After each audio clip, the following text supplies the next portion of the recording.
Hey everyone, this is Tyler from Craft & Tailored, and in this episode of Under the Radar, I'm going over a very cool Aqua Lung quartz diver developed by Doxa. The reference is 7336-000, and it was developed specifically for the U.S. Divers Company. Big, bulky divers, very 1970s vibe, has a lot of really cool details about it that I just would like to share with you guys. So if you guys have been following along with Craft & Tailored and just our content, you know that we love Doxa, especially the Doxa divers from like the late 60s, mid 70s and early 80s. These watches are just super cool, have a great history, and I think that they are pretty under the radar just in general. But I want to talk about this Aqua Lung quartz diver because you don't see them very often, and I think that they just kind of have a cool story. They're kind of a unique option that Doxa offered at the time that not many people even know exist. So Doxa was founded a long time ago. It was in 1889 by Georges Dukeman, and primarily they were making dress watches at the time. However, at the turn of the 1960s, sports watches were becoming a much more common timekeeping apparatus that people needed, whether it was for military or scientific application or just recreational divers. Doxa pooled most of their resources towards developing these newer watches. One thing I really respect about Doxa watches at the time, whether it be like the late 60s or the early 70s when they were really starting to produce these golden era timepieces, was all the advancements that they put into their watches that you didn't really see from the main brands until far later on. For instance, you have a unidirectional bezel that ratchets, you have mineral glass crystals, and one thing that I really respect about Doxa divers was their no decompression bezels. So during this time, most dive watches were produced for specific applications, and recreational divers had to just buy whatever dive watch that they could, and their lives depended on these tools that were on their wrists to measure their decompression, measure their bottom time, their air supply, and there wasn't anything really for the recreational divers. It was all more for the scientific or military applications. But Doxa went forward and created no decompression bezel, which was much more suited for the recreational divers that had much shorter decompression times, much shorter bottom times, and in most cases they didn't even have to decompress because recreational divers weren't going down 200 meters all the time. It was more like 20 meters or 30 meters compared to the more scientific things. Recreational diving has far less consequences in terms of your depth and how far you're down for, because it was more of a sport. I think this is mainly due in part to Jacques Cousteau's involvement and the U.S. Divers Co's involvement with the development of the original Doxa Sub. A little history on Doxa is they sold a couple of times. So we see the original Doxa SAs from like the late 60s, early 70s, and then we see the Synchron era, which basically carried forward the main Doxa SA, Doxa Sub 300Ts. And then we see the Aubrey-Era, which kind of sees a greater change in the Doxa format in terms of like the case construction and the materials used.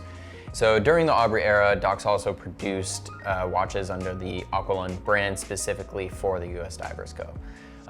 These watches are kind of more oddball. They share a lot of design cues with the original Doxa design, but they have some pretty significant differences as well. First and foremost, this is not an automatic movement. This is not a manual wind movement. This is actually an electronic quartz movement. And I know some people are very anti-quartz. However, I think there's a lot of really cool quartz watches out there, especially made by like Seiko, or some Rolex quartz watches are also really cool. However, this watch specifically retains the ETA 9362 quartz movement, which was a big step in a different direction for Doxa. I mean, this is kind of the height of the quartz crisis, so I'm guessing this watch was produced for financial reasons and also just accessibility reasons, because quartz watches were just so cheap to produce compared to you know, meticulous automatic movements of the era. So other than the quartz movement, the case is actually much bulkier at 43 millimeters. We see the crown at the 4 o'clock, which is very Seiko of Doxa at the time to do, because you know, you don't see too many watches doing that. And then we see this very cool bracelet. This bracelet is, you know, very classic with Doxa. However, I believe it was first seen on the Aqua Lung diver. It is like this beads of rice bracelet that's beautiful, and it has this stretching at both ends next to the clasp. And then it also has 2 expanding features, which is just very strange. There is this little push expand. So this would be like essentially like your diver's extension. And then we have this other expanding feature here in the clasp.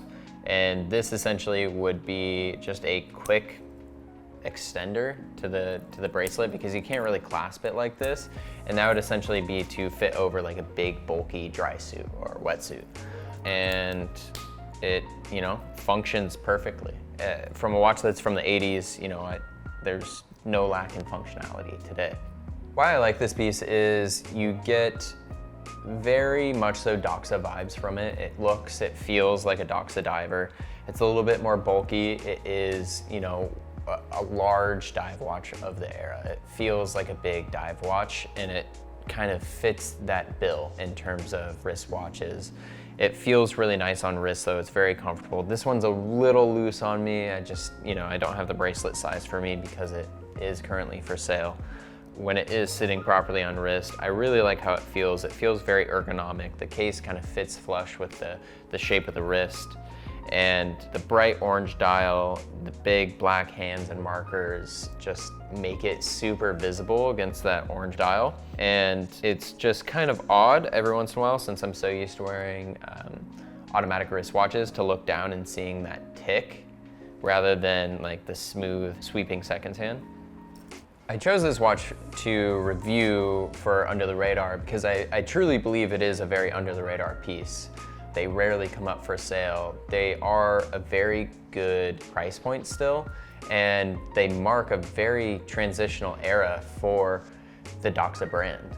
Quartz movement watches are moving up in value at the moment. If you take a look at like the Rolex Oyster Quartz Datejusts and day dates of the similar era, we're definitely seeing an increase in value in those at the time. I think that this one, just being kind of underappreciated because it's not very well known, has a lot of room to grow in the market, but also I think it's such a cool watch, and it just feels great on wrist and really fits that chunky 80s dive watch vibe.